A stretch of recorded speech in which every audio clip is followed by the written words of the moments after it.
Everyone. Um, I just wanted to do a real quick update about tomorrow. Um, Today's Thursday, and I know I have the upload ready to. I was going to do the baby gender reveal tomorrow. I'm still going to do the reveal, um, but um, and I'm going to do the winners of the contest. Um, but my thing is, I'm just gonna do a regular reveal. I'm just gonna let you know. Hopefully tomorrow I can get a picture of it. Um, so that will be my reveal. So it will say it's a boy or it's a girl on it. Um, but this video, the main purpose is, um, you all have heard me talk about my son, and I haven't really went into full detail about him. And I'm so sorry. I sound horrible. I am sicker than anything else in the world. I feel horrible. So this is about the only thing I really want to do. And then tomorrow I'm going to go ahead and see if the doctor can't prescribe me something for just congestion.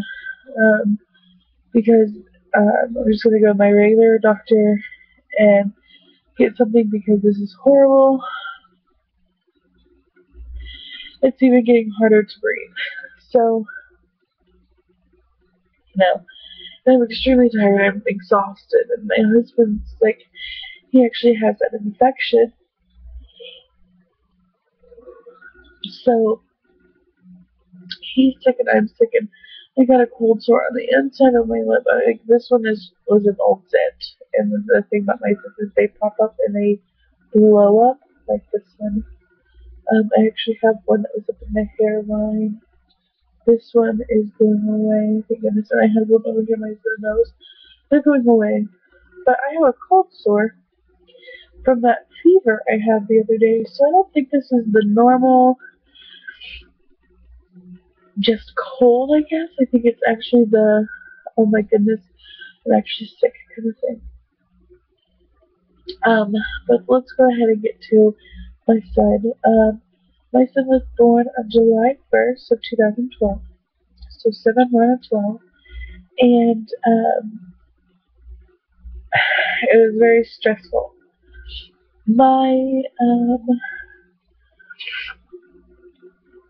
pregnancy from 20 weeks on was horrible. I know it was only like 7 weeks, and some people go through it for 30, the whole their pregnancy. And I did at first. I had small complications throughout the first part of my pregnancy that my intentional OB, or he's just a family physician is what they're called, was going to deliver him, and I decided not to at 20 weeks because I felt like he was not understanding my concerns and not taking them to how much I was concerned. He just kind of blew them off. So, let's go ahead and start talking about that. At 20 weeks, I went into the hospital and I felt like my fluid was leaking because I stood up and there's water all over my legs. Well, it turns out when I stood up, first time ever, I guess, more pregnancies, the more you leak urine. And before I got pregnant with my son, I had lost 2 other children. One was a chemical pregnancy at 4 weeks, or 5 weeks actually. I thought I was pregnant the next day. I started bleeding, so we figured out that it was just like probably a chemical pregnancy. It didn't implant.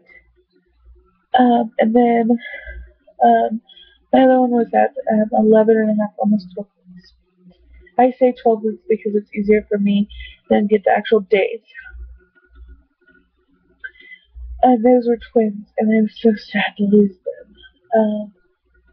But my son is, I'm grateful for him.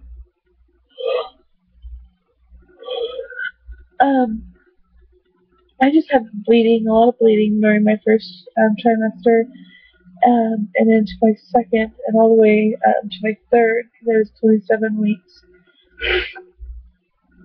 when I had him.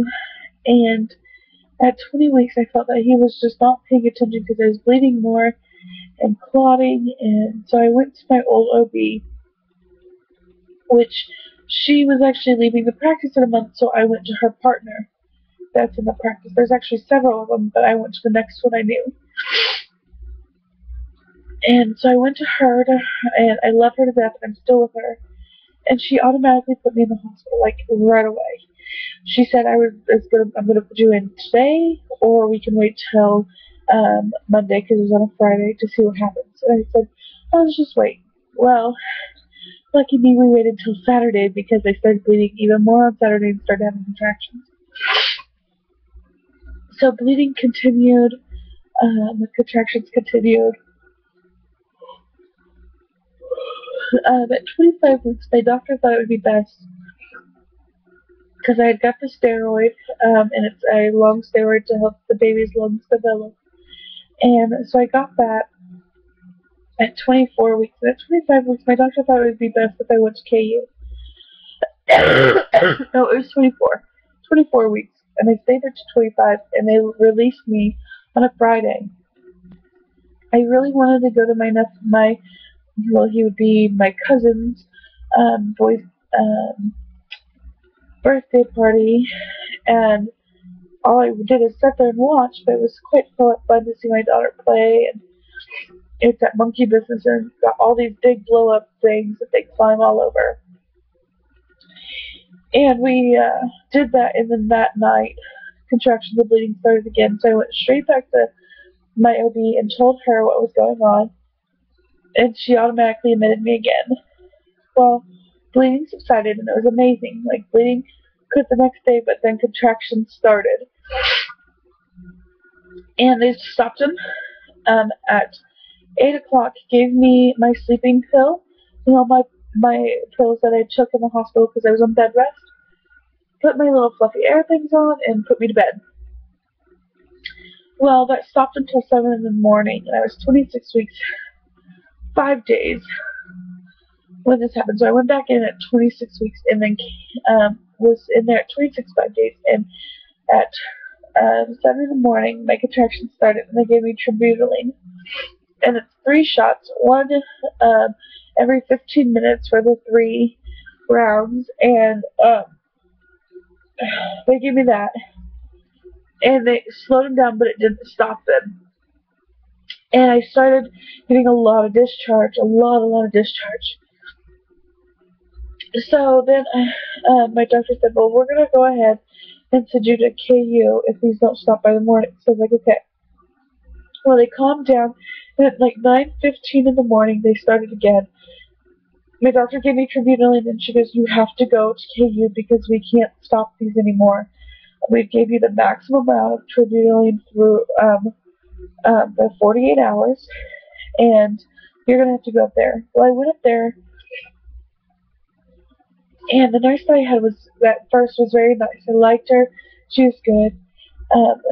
They gave me some magnesium, which made me feel horrible. And I was in a grumpy mood because I was in pain, and I'm not a pain person. When I am in pain, I am mean. Like, mean. So I plan on doing like a labor and delivery video for this baby, and you will see me mean until I get that epidural, if I'm going to get it. Well, by then I was 26 weeks and 6 days, and that night I stood up in the bed and was arguing with this nurse who I was in pain, I needed something, and I was going to throw up. And so I was like, I'm in pain, give me something and give me a bucket because I'm throwing up. And about that time I sat up in bed and my water broke. And I told the nurse I think my water broke. So she said, are you sure you're just going to go to the bathroom on yourself? So she had me go to the bathroom and clean up and come back. And they do this little swab test for pH levels. And they usually go inside of the vagina and just twirl through the opening of the inside of the vagina. Well, she didn't do this. All she did is she put it by my urethra, so she was picking up pH levels from my urine, and it turned it kind of brown. She goes, well, you're bleeding, so that could be part of this. She goes, I'm not really worried about it. I was like, whatever, and I got aggravated, and I told her to go, and I went to bed. They gave me my pills, and I said, I'm just going to go to bed. Went to bed, and at 7 o'clock the next morning, when they changed nurses, the old nurse left, the new nurse stayed doing my vitals, and I said, okay, this is the thing. Last night, I'm pretty sure my water broke. And she goes, what do you mean? I was like, I told that nurse I think my water broke. And all she did was said I peed on myself. And she goes, okay, we'll check. Well, she did the actual swab, and she did it correctly. And sure enough, it turned completely black. And she said, well, you are bleeding, so it could change the pH level. And she goes, there's another test we do, a cervical check, and they insert the, I don't know what they call those little, like, for the pap smear things. They insert those, and they have you cough. Well, I coughed, and all of a sudden, ambient fluid just shot out. And she goes, sure enough, your water has broke. And I'm 2 centimeters dilated. And I told them, and I was like, I told her it broke. And she goes, since the nurse didn't report it, we have to report it that it broke at 8 o'clock, because that's when they did the test, at 8:30 in the morning. And I was like, that's fine. They do a test on the amniotic fluid to see if there's any kind of infection with the baby. They do blood clot tests, and they give me more magnesium. Well, they gave me more magnesium, and about 2 hours later, after my blood cultures came back, they said, we have to get you off this magnesium. I said, I feel horrible, please. And she goes, the reason being is the reason you feel so horrible is your magnesium levels are twice the amount they should be. And I said, it's because they're not listening to me. These nurses, or the doctors, who keep giving this stuff, and this is at KU Medical Center, a training medical center, aren't listening to the patient. I said, I've had a baby before. I'm not retarded. And that's exactly what I told him. I was like, I am not retarded on birth. I was like, I went through 8 hours of regular labor, got an epidural, and my epidural wore off at 8 centimeters, and they would not give me no more. They didn't give me the little pain minute, like the button they usually give everybody else, because they were expecting my daughter to be 11 pounds. But she was not 11 pounds. So they said, okay. They got me IV antibiotics. Because my water had broken, and they wanted me to stay pregnant for 12, 34 weeks. So I think it was 7 more weeks. There's 26 weeks when it broke. So 7 more weeks is what their goal was. And he was supposed to come here on August 17th, would have been his due date for the 7 weeks. And so I went back over to, when you're not in labor, because they did the contraction monitoring. I had small contractions, not real big contractions, and pain medicine to help me be comfortable through the days. So I went over there, and I stayed over there. First few days were easy peasy, real nice and calm. Third day, I started contractions. They sent me back over. Nothing happened, so they sent me back over. 5th day was good. 6th day, I started getting a fever, and I felt contractions. I was told them something was going on. I was hurting. Please help me. They sent me over to labor and delivery, and before the baby was born, to help develop the brain, they gave me more magnesium, which stopped my labor. So they sent me back over, and I said, okay, that's fine, whatever. In the middle of the day, I started feeling more contractions, and I asked for my pain medicine and my fentanyl, my Phenergan and my fentanyl. My fentanyl makes me really weirdly tingly, so I get in the shower. And it makes me sick, so I get my fentanyl. Fentanyl makes me sick, so I get my Phenergan to relieve the nausea, which makes me tingly, so I get in the shower so I can relax. Got out, took a nap. They came in and checked my vitals. And then my new nurse, Marilyn, came on, and I love Marilyn to death. And so she came on, and we usually do my stress test at 11, 12 o'clock at night because I'm awake. Um, because I can't sleep in the hospital. They dope me up to put me to bed. So I said I wanted my pain medicine early that night because I didn't get much sleep the night before, and I just wanted to sleep. She said, okay, well, I'll come in at 8:30 and do your stress test. Well, she was really busy that night. She came in around 8:40 something, I think it was. Started my stress test, and she came in not even 10 minutes later and said, Tabitha, I need you to tell me the truth. Are you feeling these contractions? And I felt them before. I just didn't want to tell her because I didn't want a repeat of the night before. And I told her yes, and she got all bustled with me saying, you were supposed to tell me, you were supposed to tell me. And then all of a sudden she sat there and she was watching them, and the contractions were getting extremely stronger, extremely fast. And she goes, she calls the doctor, she goes, there's something going on with these contractions. Baby's heart is lowering with contractions. Which is, it's normal, it's either supposed to lower or higher, as long as it's not extreme drops, like T-stats. It's usually fine. So the doctor came over and checked me. Nothing. Not, I was too still. And she goes, you're fine. Checked me, but I could feel that he was engaged. Like, every time they checked me, I could feel them pushing his head up. So at 10 o'clock, finally, they said they said, don't transfer. And Marilyn says, I don't give two poops of what these people are saying.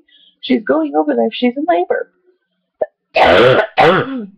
By that time, I was rolling. I was in pain. I was not happy with anybody except for Marilyn. Went over there, and I won't get into the lawsuit part of it, but went over there. Nurse was not kind. Didn't know my name. Failed to do procedure, which is name, birthday, allergy, so they don't give you any kind of medicine that's on your allergy list. And I finally just said, I have to go to the bathroom. I just have to go to the bathroom. Just let me go potty, and I'll be done. And I was like, because, things that cause pregnancy, contractions are constipation. Maybe I'm just constipated. Let me go to the bathroom. And she said, well, let them check you before you go, because that's usually a sign of you're having a baby. And they came and checked, and his head was right there. I could feel them just pushing his head up. I was 100% effaced, but it was not dilated. So they let me go to the bathroom, and they let me get a shower. And then I came out, and I wiped, and I could feel his hair. And I said, this is not right. And it was just, I could just feel something weird, and I knew it wasn't supposed to be there. And I opened the door, and I told the nurse, I was like, this isn't right. There's something wrong. I got in bed, and his head came out. Just like that. And the resident, and by this time, I'm 27 weeks. And one day. And,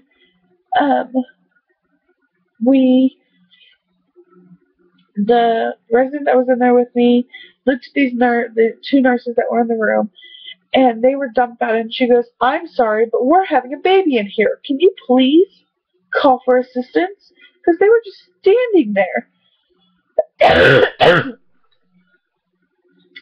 And because before I was 27 weeks exactly, and it was 1:52 when he was born in the morning, on 7 weeks one day. And for the first 2 hours of his birth, he was breathing on his own. And then he started going downhill. He was going downhill for a good 2 hours before I couldn't see him. Usually they tell you to wait 2 hours so you could go see them. I waited 5.5. My husband came because the doctor told my husband I was not having a baby, so he was not worried about it. He came up, we saw the baby together, and I didn't go back to bed for the first 24 hours because they told me that was the most critical part of it. They'll watch him for the first 24 hours. If he makes it, chances go up that he's going to survive. So I did not literally lay down till 1:52 the next day. I was on my feet. But if you can imagine this, I was on bed rest for almost 3 months. So, the way I see it, I deserve my full day of beat. Um, I laid down at 1:52 the next morning and I woke up at 5 and I could barely walk. That's how much I was on my feet. My feet were swollen, my legs were swollen, everything was swollen. Um, he was released the first time out of the hospital at 35 weeks. He was born at 2 pounds, 10 ounces, and 15 inches long. So, and now he is 2 months corrective age, so he is actually 5 months old, but technically mentally, he's only 2 months old. And he is 22 inches long, and he weighs 14 pounds. He is a hefty boy, but he's a loving boy. Um, but I just wanted to share that story with you all so you all knew what I was talking about when I said my son is this way. This is what they're doing to prevent from my son. But I have never told you all this story, and I thought that it was deserved for you all to know. So I'm going to go to bed because it's 1:30 in the morning, and I need to go to bed, and I'm freezing. So I think I'm getting a fever back. So I will talk to you guys in the morning. Bye.